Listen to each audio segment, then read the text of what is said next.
I'm Sandi Patty. I love my Lord. I love my family. And when I get a chance, I sing about it. I want to take you on a journey.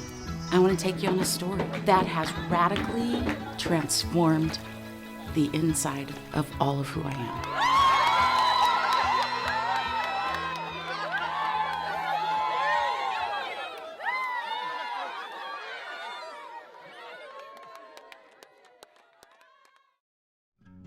So, just like everybody, you see these stats, right?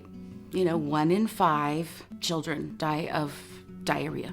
That's not just our occasional diarrhea. That's every day, several times a day, so that no nutrition, nothing is absorbed by the body. Half of the hospital beds have people in them with waterborne disease. So this water issue, it's a crisis. It is something that needs our attention yesterday.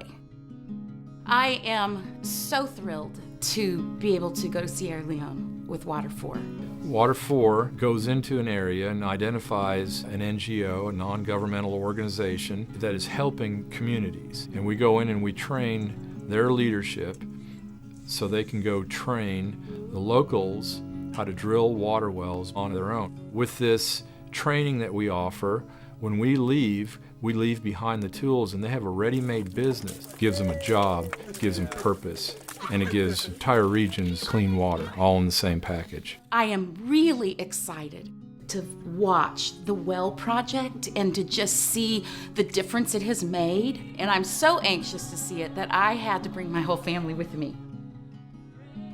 Clean water, jobs, food security, all those things are a struggle. Most people that live outside the city are subsistence farmers, so they basically they grow, what they need to eat, and then enough to trade so they can get clothes and a few other little goods. But it's definitely a very day-to-day survivalist mentality. We just need to get enough food, get enough clothes, shelter for today and tomorrow. Not as much planning for the future just because they don't have that luxury. There's a lot of openness when you share about God. We share those things, and people are always very interested to hear truth. The trip was such a God thing, how it was laid out. It's right for our family to do this, and God's got it. Water is a huge part of my life, but it's something that I don't think about on a daily basis, and it's very mindless to me. I turn on the faucet and forget that I have it running and do other things, and forget that it's there, just running.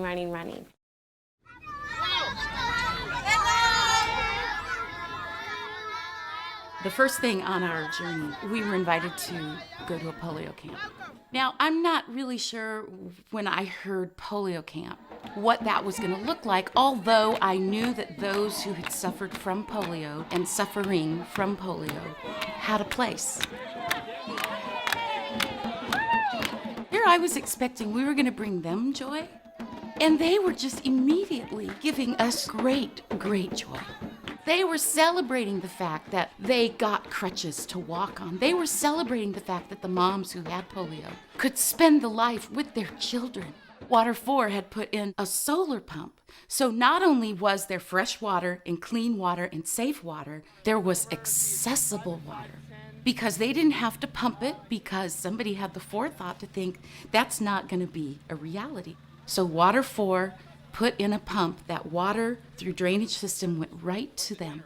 They could shower. There were flushable toilets.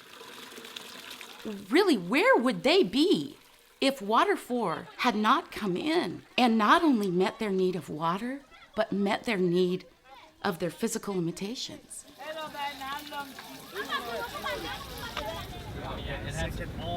In the second day, we drove, and we drove, and we drove, and then we got off the road. And then we drove, and we drove. All of a sudden, this village appeared, and here we were. And I'm thinking to myself, first of all, how long would it take them to walk what we just drove? Like days, I'm thinking. And so we showed up, and immediately were met. There is just such graciousness in all of the people where we met. One of the things that my girls and I did is I asked them to take us on a normal journey that they do to go get water. So several of the women got their tubs or their these yellow canisters and began to walk. And so I began to follow them. It's not an easy walk. I'm not very good when the road is not that straight. And this was a rocky little path just to get the water. And then I'm thinking, okay, not only do they go get it, they got to carry this water back up where I'm having trouble right now just walking. And so I asked the lady, can you show me how you do this?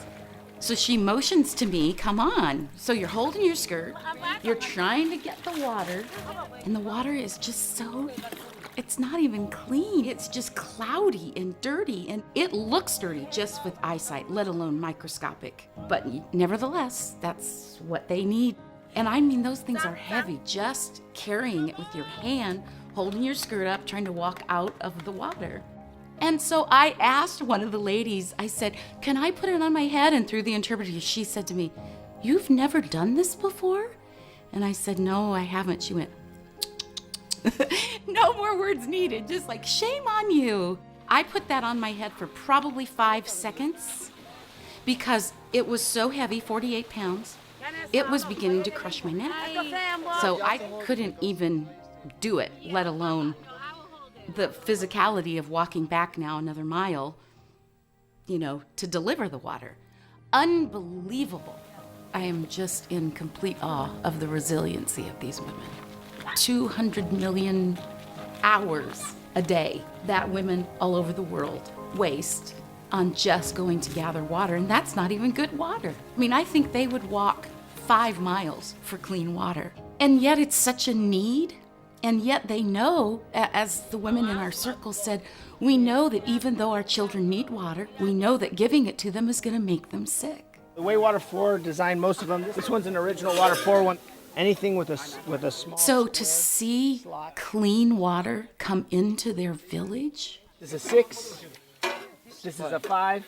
And to begin to understand what that means, the fact that they don't even have to walk for clean water. All of a sudden, their days can become a little bit more productive. The guys who go from village to village, who are the heroes, who are employed by Water4, and they're the ones who dig the well. I mean, they're like rock stars. They are superheroes. And they get off the truck and jump down and you begin their work. And we began to dig. And when I say dig, it's not battery-operated electric. I mean, this is real manpower at its finest. And it takes timing and it takes teamwork, because when that auger is full, then it's pulled up. And it takes coordination from these guys to pull the rope.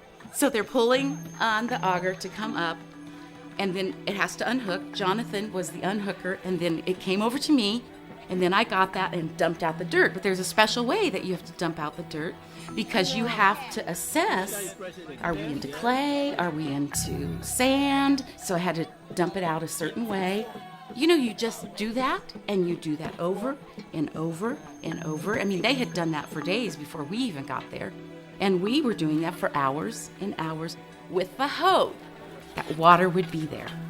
Then all of a sudden, the auger comes up, and it's a little bit like muddy. It's not just dirt. And we were so excited because we knew that just beyond the next couple of digs, there was going to be water. Listen.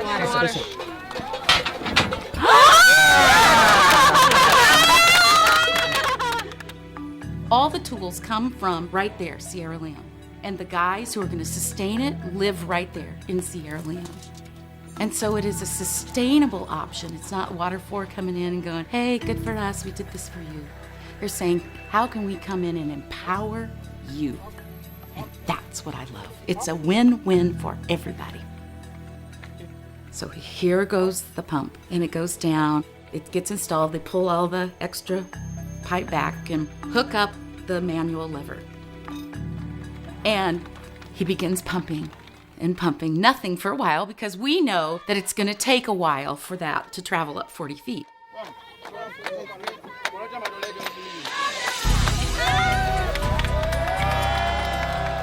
John began to kind of play with the kids around. He put his hand up to the faucet and would just spray the kids.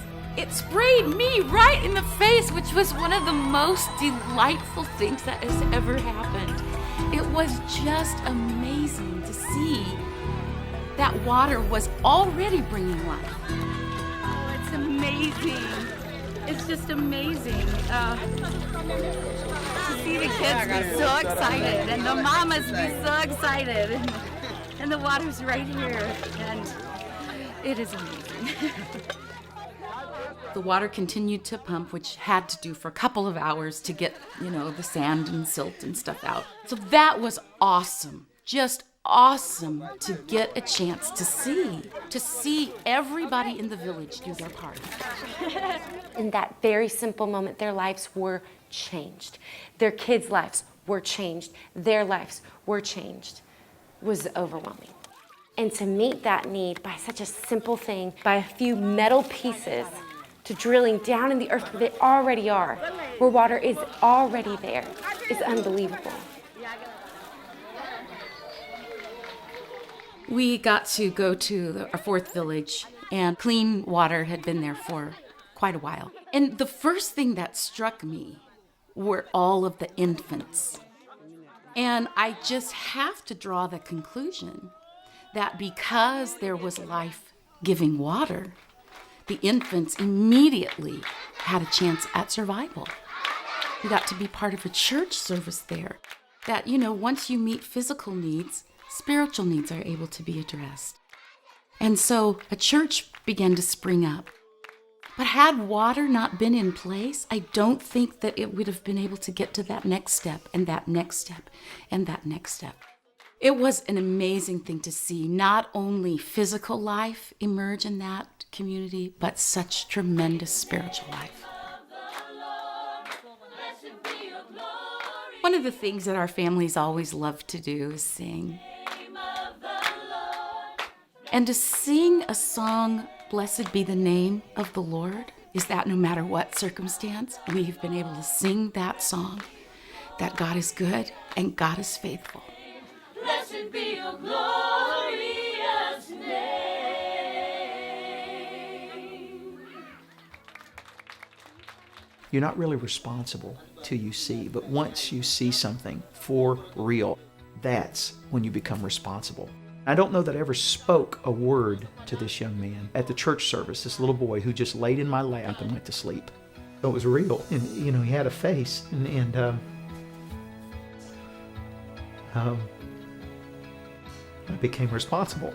This experience has kind of woken me up to what life is about. And that to partner with somebody like Water4, who is meeting a simple need that will change lives, and a need that hopefully our goal is that Water4 is worked out of a job because they don't need that anymore.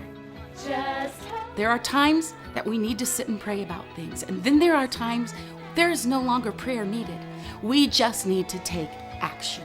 Water4 is life. It is action. It is purpose. It is a solution that is easy, inexpensive, and it can be done. Water changes everything. I mean, we know that here. But water literally changes everything. But every person has to do something, giving out of our resources. It is a global issue, but there is a solution. These aren't just faces to me anymore. These aren't just statistics. These are my friends, and they need you. So I'm gonna be bold. I'm not gonna apologize for it. Everybody, I'm asking everybody to just do something. It's as simple as this. If one person gave $10, that would bring clean water to one person. If one family gave $100, that would bring clean water to one family. If your church or your business got together and gave $1,000, do you know that could be clean water for 100 people? $10,000. That's not much when you think that that could give clean water to an entire village for the rest of their life. This is what I love. This is so doable. This can happen. We can be part of this happening. There is a solution. It is doable. And we can say, we were there.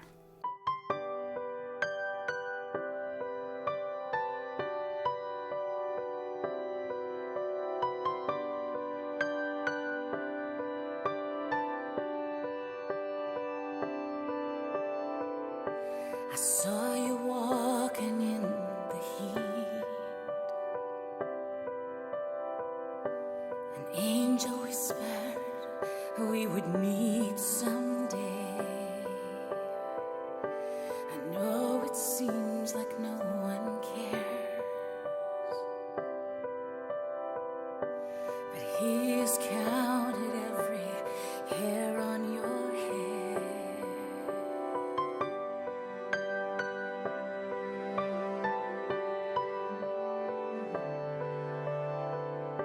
I've seen you crying in my dreams, but normal life was drowning out your screams. Wake up, and open your eyes. Wake up. If you can just hold on to something, and there's a flood of hope that's coming. If you can just hold on, just hold on, just hold on. I'm coming as fast as I can.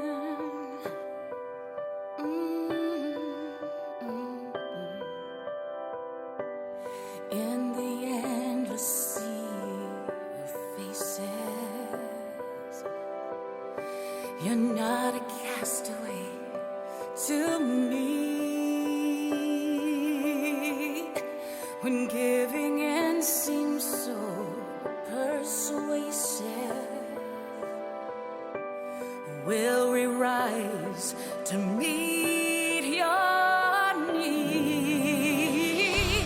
Wake up,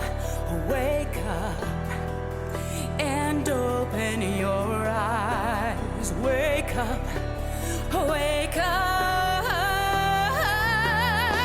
If you can just hold on to something, there's a flood of hope that's coming. If you can just hold on, just hold on, just hold on. I'm coming as fast as I can. Together we will be the hands and feet of change. Oh, those who thirst for life will never thirst again. Let us see the rush of hope within the well. We will be the love the world has never felt. If you can just hold on to something, there's a flood